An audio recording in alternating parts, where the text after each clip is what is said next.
Hey folks, welcome to The Bottom Line. I'm Michael Noland as usual. This is a video just for my channel members. To all of my tribal elders and fellow tribal chieftain, a big hello.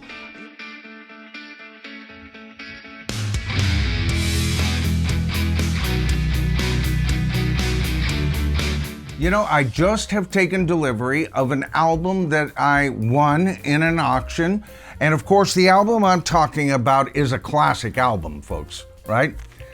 George Harrison's All Things Must Pass. As a matter of fact, right now on the channel, I've got a poll asking which of the Beatles post albums are the best Beatles solo albums. And of course, All Things Must Pass is doing very well. I think Band on the Run is just barely ahead of it right now in the poll, but we'll see as it goes through. But you know, when you think of the Beatles as songwriters, George Harrison was the third main songwriter in the group, and for him to even approach giving us this album was a phenomenal feat at the time. I mean, we're talking about, well, a triple album. It's actually a double album with a bonus disc of jamming. But what a double album. This album actually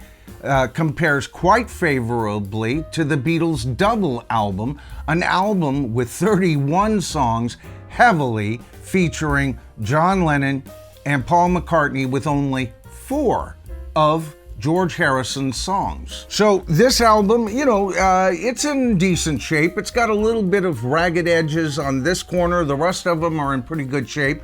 There's some discoloring around the album cover, but you know what? When you think of this album cover, the older it gets, the cooler it looks, in my opinion. You know, the black and white photo with some of the years of grime around the edge looks just a-okay to me. But the reason I'm making this video is not just to share the fact that I've got this album, but it's to make a point. You know what? In later years, George Harrison wanted and released a version of this album that took away all of the qualities that Phil Spector put into this album. Now, granted, Phil Spector's personal history, where he wound up, I mean, the man died in prison over killing somebody, right? But you got to keep in mind, that does not take away his genius. He's still one of the 2 greatest producers in rock, in my opinion, only challenged by George Martin from the Beatles himself. And so when they started looking at removing the Phil Spector aspects of this album, I was definitely not a fan. I was all for removing Spector from the Let It Be project. That's why I slightly prefer Let It Be Naked to the original release. He wasn't the right producer for the Beatles, but as he proved, he was the right producer for a couple of former Beatles. He didn't just work with George Harrison, folks.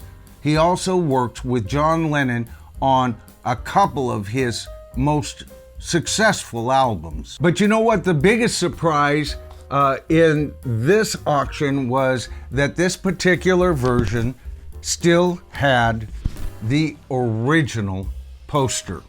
All right? And poster, indeed it is. When you think of a poster, it has to be of a certain size. I would say this is definitely poster size.